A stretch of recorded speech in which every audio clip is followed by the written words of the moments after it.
Olá, boa tarde, fica sempre com extra marca, não me sinto com direito desse tipo, porque venho aqui sempre com muita humildade e a aprender muita coisa.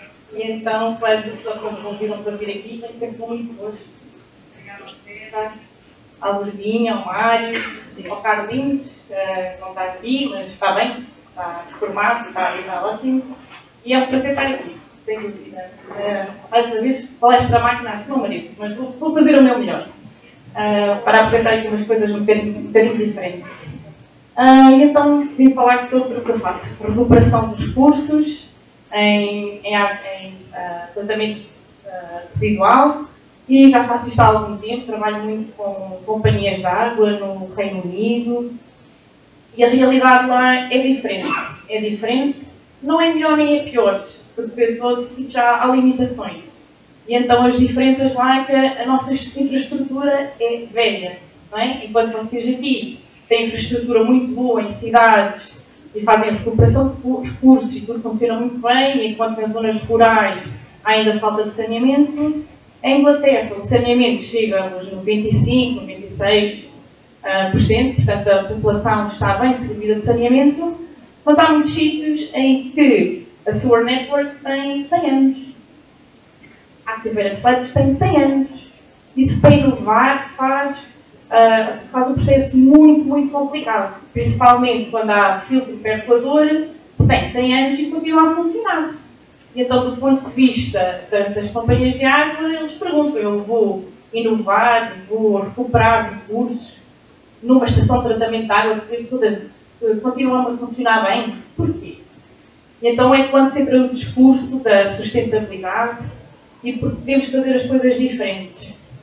E é um discurso muito difícil, porque medir sustentabilidade, e foi definido aqui por vários palestrantes, é muito difícil. A gente precisa de Key Performance Indicators e não são claros, porque cada companhia, cada país tem medidas diferentes. E o que realmente tem feito alguma diferença são a pegada de carbono, não é? Os Net Zero Targets. E as companhias de água na Inglaterra comprometeram-se a fazer um Net Zero, que é as emissões têm que ser balanceadas por uma retirada de carbono do sistema em que seja igual a zero. E então começou-se uma ambição muito boa desta dos Net Zero Targets, e muitas das companhias disseram: no ano 2030 vamos ser Net Zero. E pronto, começámos nesta azáfama de inovação, muitos projetos, muito boas ideias, e entretanto faltam ainda 7 anos para 2030, e as companhias de água estão agora a dizer: acho que não vamos conseguir. Então a ambição, falta vontade, e vem tudo também de uma parte de investimento. Porque para tratar a água é preciso dinheiro. Alguém tem que fazer dinheiro com isto, não é? E a recuperação de recursos tem que vir ligada a business cases que façam sentido. E há uma falta de ferramentas ainda nesse sentido para medir a sustentabilidade, a pegada de carbono e haver uma recuperação de recursos que faça sentido. E então, vamos começar um bocadinho aqui com os slides. Queria fazer um bocadinho uma introdução a Campbell University, que somos uma universidade pequenina. Estamos localizados a 70 km a norte de Londres. Só temos mestrados e doutoramentos, 3.500 alunos, mas é um campus muito diverso. A gente tem o aeroporto, temos o multisport, temos a nossa própria estação de tratamento de água residual, e portanto somos muito ligados à indústria e à investigação. Portanto, se passarem por lá, são muito bem-vindos. E como o César dizia, já se conhece há alguns anos, quando o César era o Young Postdoc em Newcastle, e houve esta oportunidade. Foi um projeto financiado pela GCRF, que faz parte do sistema de ciência inglês, e era um programa para fazer troca de ideias, knowledge exchange. E eu venho aqui ao Brasil para trabalhar com o Carlos e outros colegas, no sentido de implementar tratamento anaeróbio no Reino Unido. Isto para nós é novo, não existe.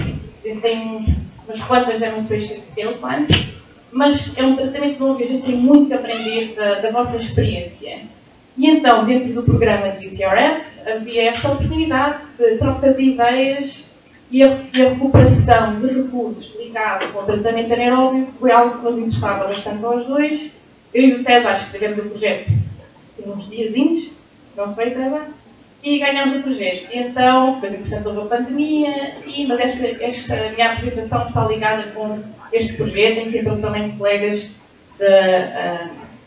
como o Jules, como o Raul, como o Miguel, portanto, faz parte de um programa bastante internacional.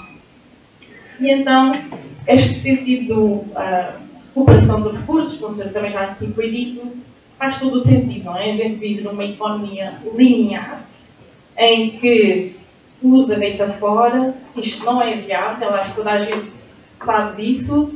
Em Inglaterra há muito consumo de químicos, milhões em pounds que são usados em químicos para coagulantes, iron sulfate para precipitar fósforo, usa muito químico na indústria da água, portanto, isso também tem uma pegada de carbono importante e muito relevante. Além de agora, com o Brexit, há muito problema também em trazer químicos além de fronteiras, em trazer produtos da Europa.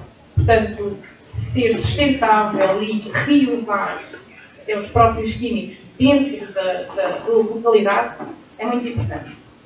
E depois, pronto, temos a água tratada que vai parar ao rio, faz parte, não é, dos recursos hídricos e é uma fonte importante, mas haverá outros, como reuse, como já foi falado tantas vezes. O lodo é tratado e normalmente vai para o solo na Inglaterra. Está? Na Inglaterra pagam pelo lodo. Não é muito, mas pagam.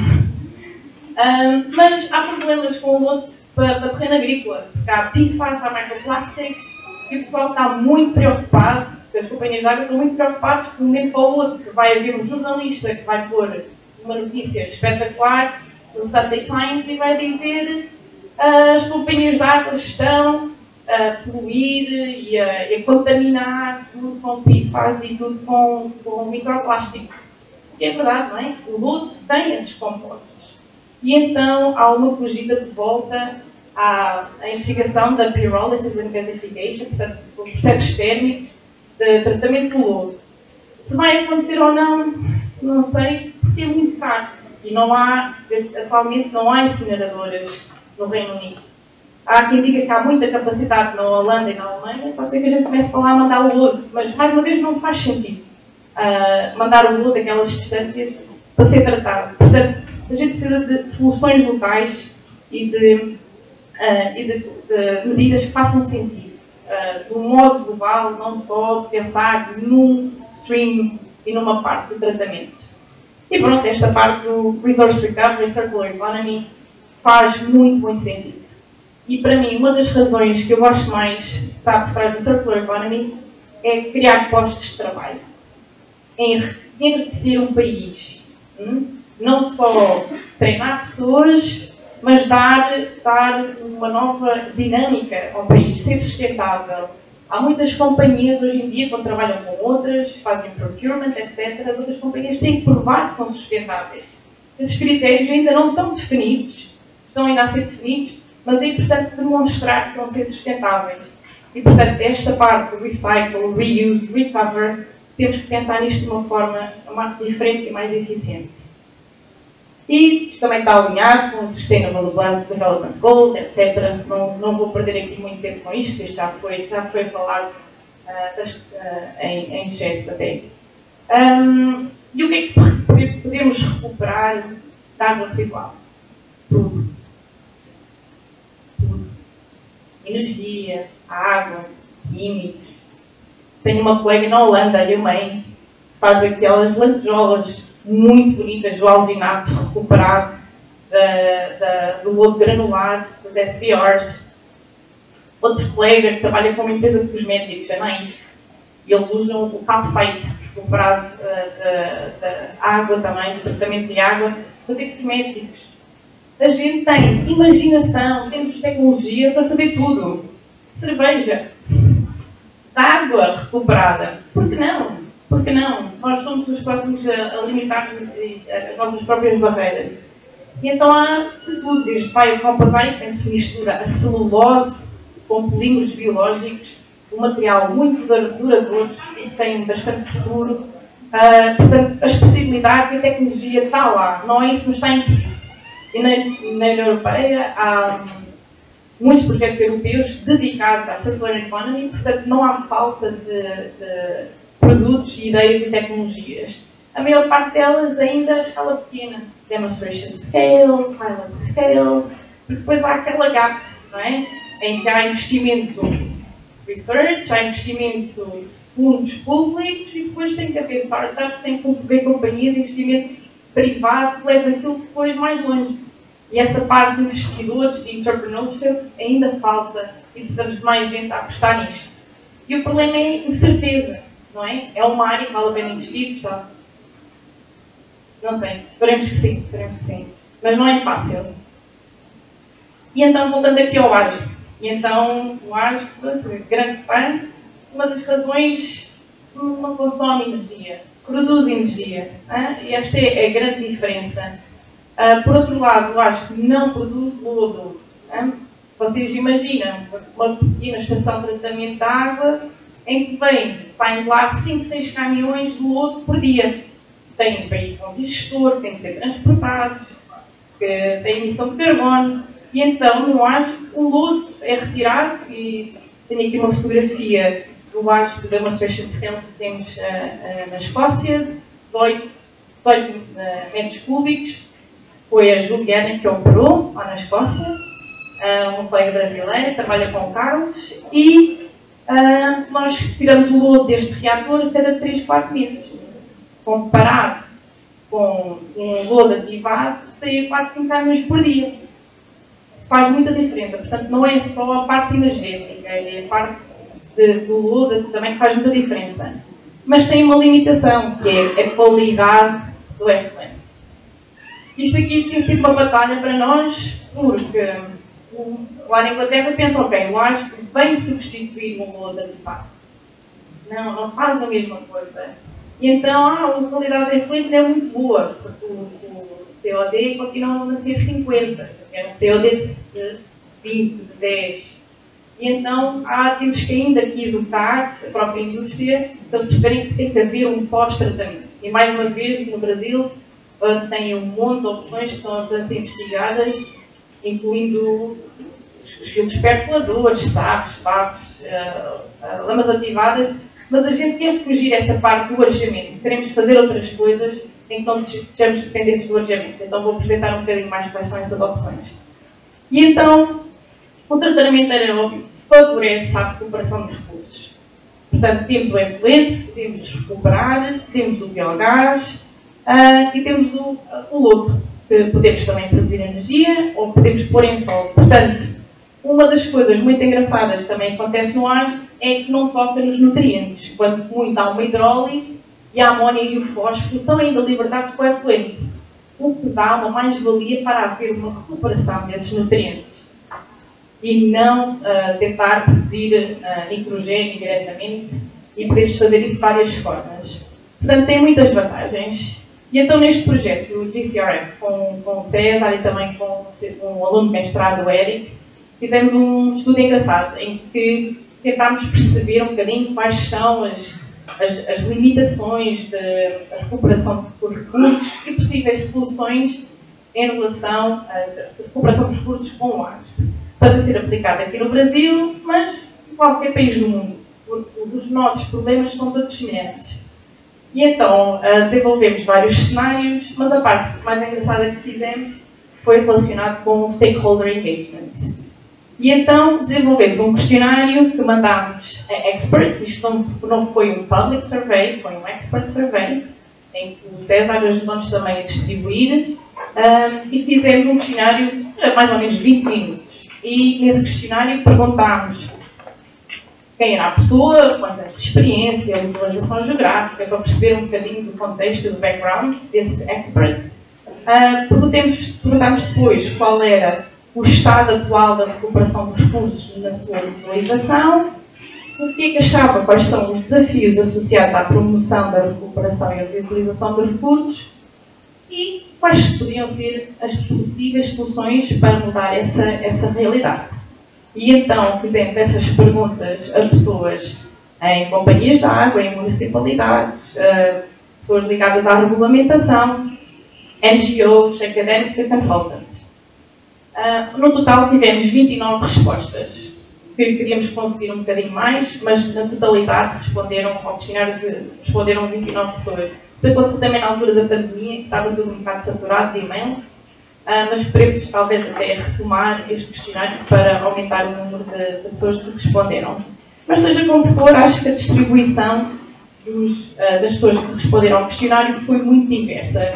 Portanto, muitas das pessoas que responderam, 28% trabalham em companhias de água e também temos uma boa distribuição em relação a países. Portanto, temos na Europa, temos em África, temos na América Latina. Portanto, uma boa distribuição e também de expertise e dados. Não vou apresentar aqui todos os dados, mas um estudo interessante. E então perguntámos, ok, qual é o estado atual da recuperação de recursos no teu país ou na tua área?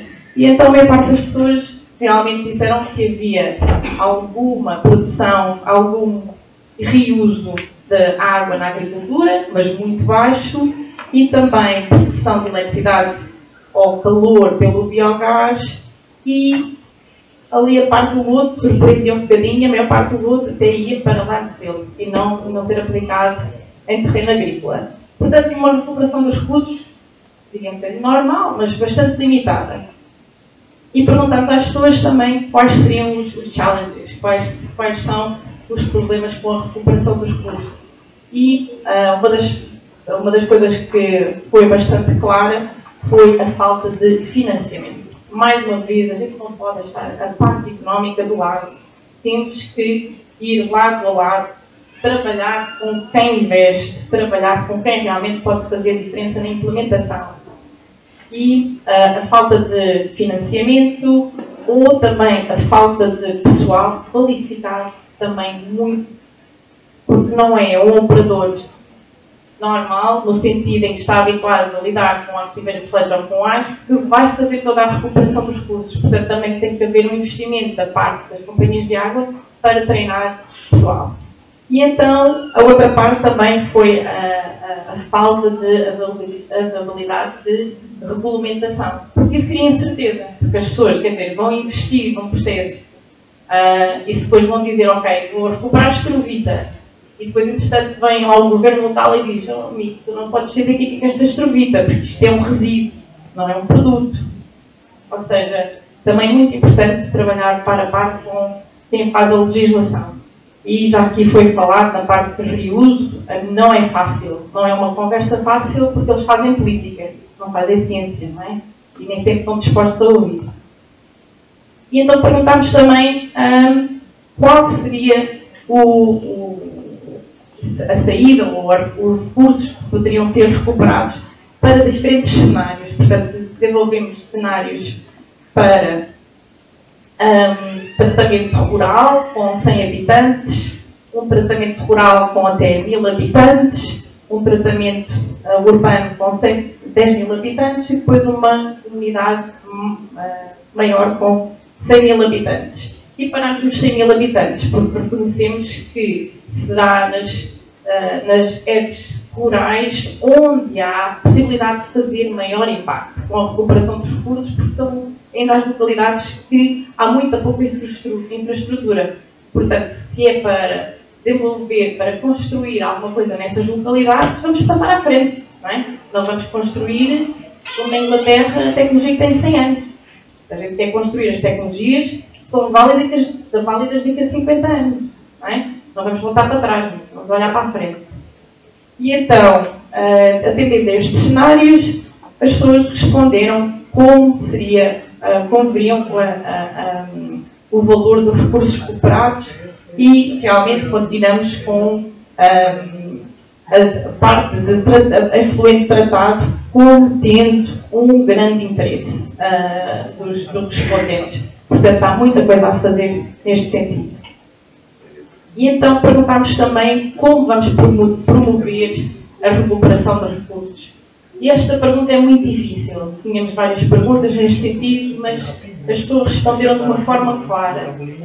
E então acho que trabalhando com as comunidades locais e explicando às pessoas quais serão os benefícios da recuperação de recursos, as pessoas podem também fazer pressão perante o governo local, o município, e pedir para que a recuperação dos recursos seja feita. Porque se o pedido vem das pessoas localmente, há uma pressão diferente, que não é das companhias de água, que não é da indústria, mas é das pessoas que vivem naquela localidade que pedem que haja recuperação dos recursos da ETAD.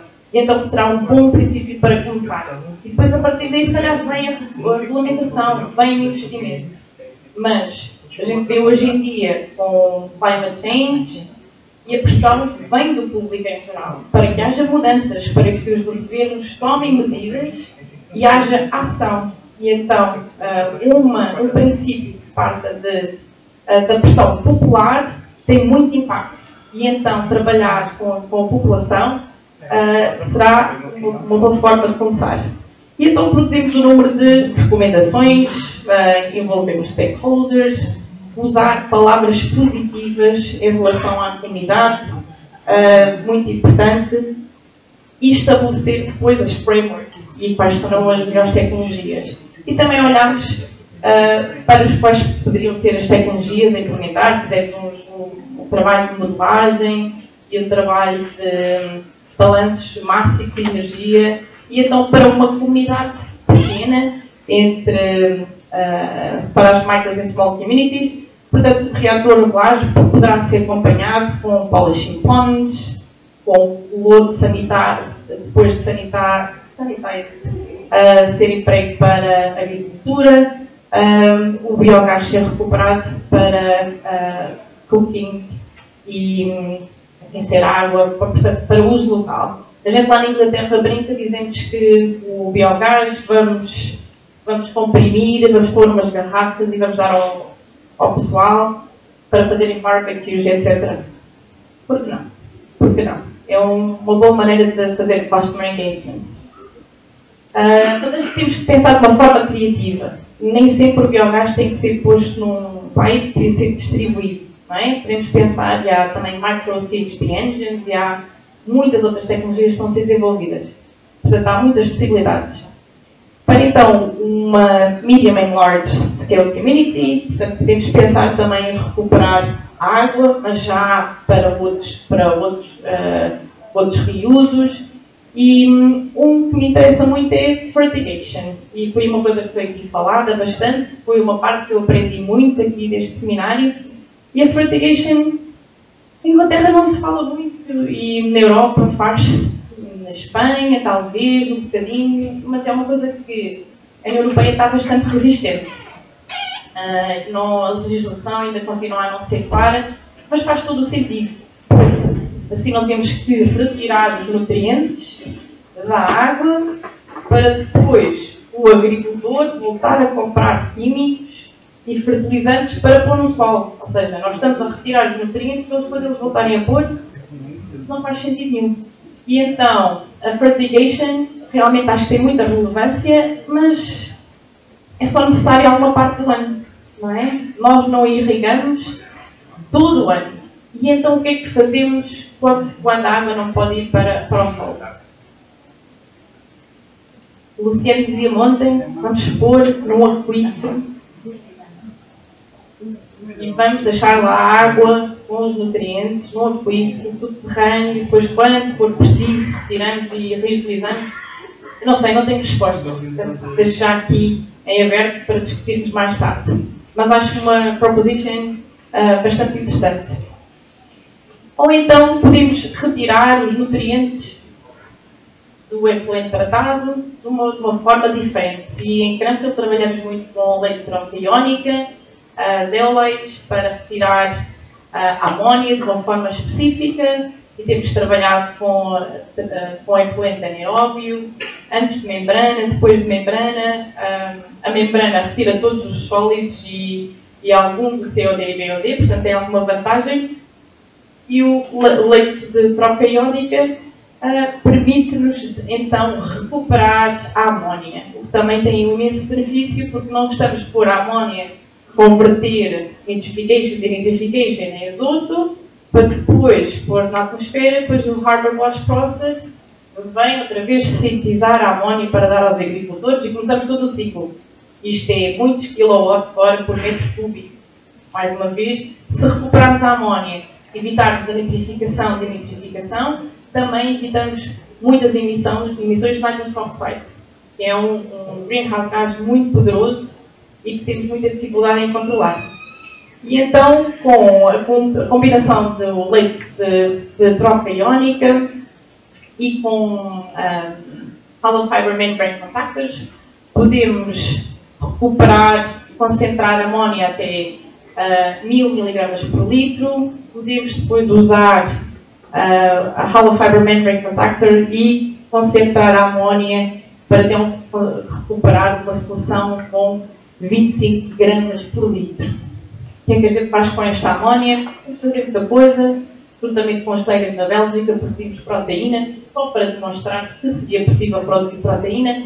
Porquê proteína? Porque há falta de proteína no mundo. A exploração da aquaculture e muitas outras explorações que necessitam de proteína. E há a possibilidade de produzir proteína unicelular, através de bactérias e yeasts, e com muita eficiência. Portanto, tem algumas vantagens. É discutível, há quem goste, quem não goste desta parte da produção de proteína, mas, mais uma vez, um ponto para discutir.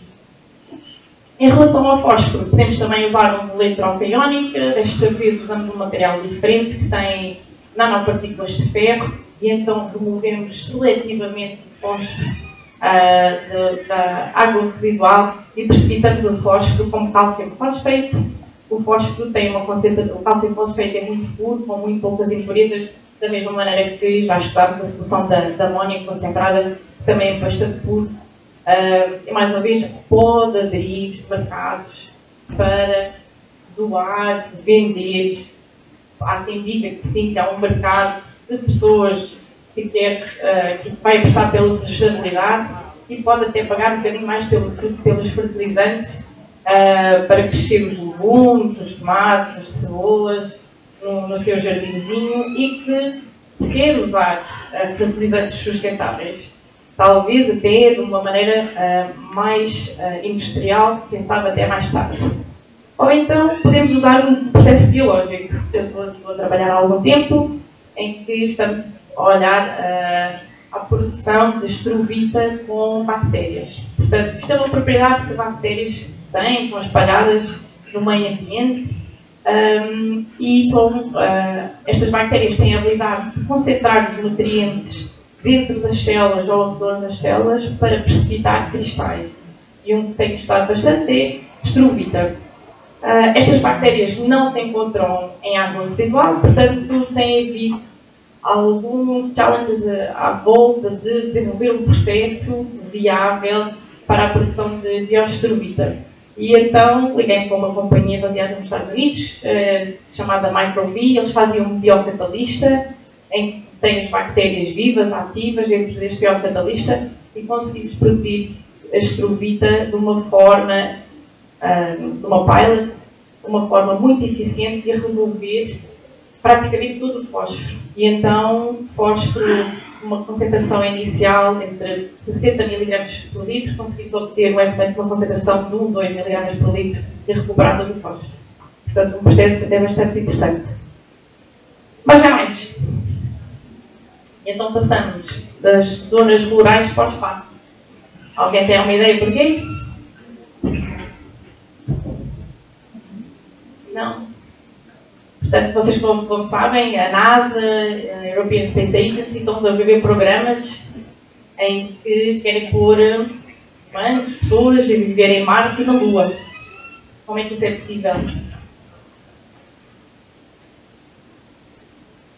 Recuperação dos recursos. É a única maneira. E então, já há algum tempo que venho a seguir algo do trabalho que é feito pela European Space Agency e realmente os nossos objetivos são o mesmo. É a recuperação dos recursos, enquanto no espaço tem que ter reatores mais pequenos, até talvez mais eficientes, já a microgravidade, mas o que se pretende é o mesmo. É uma recuperação dos recursos, de nutrientes, de água, para fechar ciclos de uma forma local. E então, recentemente, ganhei um projeto com a European Space Agency para recuperar água, bioestruvita, nitrate. Nitrate é um muito melhor fertilizante que a amónia e o concentrado de urina. Agora, isto pode ser aplicado no espaço, pode ser aplicado no sertão, pode. As nossas prioridades são exatamente as mesmas. E então o trabalho aqui é realmente fazer um knowledge exchange de tudo o que sabemos, fazemos com as utilities, mas os astronautas precisam mais ou menos o mesmo. E as limitações são muito parecidas. Portanto, convido-vos a todos a saber mais disto quando tivermos mais resultados. E queria também agradecer ao Eric, que ajudou a fazer a tese e o questionário, e também agradecer ao SEBA por todas as colaborações neste trabalho. Obrigada.